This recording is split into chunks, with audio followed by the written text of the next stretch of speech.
Guys, आप सभी को पता है कि अभी महाराष्ट्र पॉलिटिक्स में बहुत ज्यादा तनाव का वातावरण चल रहा है सीएम एकनाथ जी शिंदे के बीच में और एक्स सीएम उद्धव जी ठाकरे के बीच। जब शिवसेना एक थी, उनका एक लोगो, एक सिंबल था, पर जब वो दो पार्टीज में डिवाइड हो गई तो उसके बीच में एक लड़ाई चल रही थी कि वो उनका जो सिंबल है, लोगो है, वो किसको मिलेगा। और अभी रिसेंटली इलेक्शन कमीशन ने ये डिसीजन लिया कि वो जो सिंबल था ओरिजिनल, वो सीएम एकनाथ जी शिंदे की पार्टी को अभी मिलेगा। तो आप सोच सकते हैं कि उद्धव जी ठाकरे के ऊपर अभी क्या बीत रही होगी। उनकी पार्टी खत्म हो गई, उनका जो एक सिंबल था जिसके ऊपर वो जाने जाते थे वो भी चला गया, पर फिर भी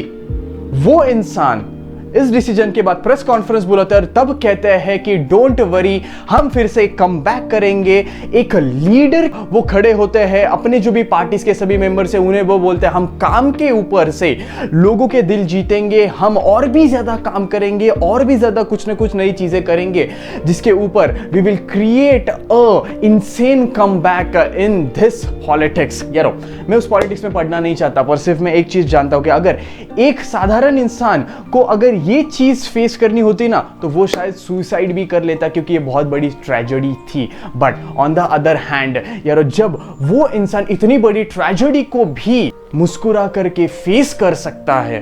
तो अपने लाइफ में जब हार्ट ब्रेक्स हो जाते हैं, छोटा मोटा लॉस हो जाता है, तो यारो क्यों हम डरते हैं, क्यों हम खुद की जिंदगी को खत्म कर देते हैं, क्यों हम खुद को ये कोसते हैं जिंदगी भर कि मेरे साथ ही ऐसा क्यों हुआ, मैं तो पूरा खत्म हो गया। तो यारो, अगर उद्धव जी ठाकरे फिर से डट करके खड़े रह सकते हैं, फेस कर सकते हैं सारी सिचुएशन को, तो यारो अपने लाइफ में जो भी ट्रेजेडी हुई है वो तो बहुत कम है, क्योंकि उनके लाइफ में से वो जो उनका बेस था वही चला गया। But they will always create a comeback.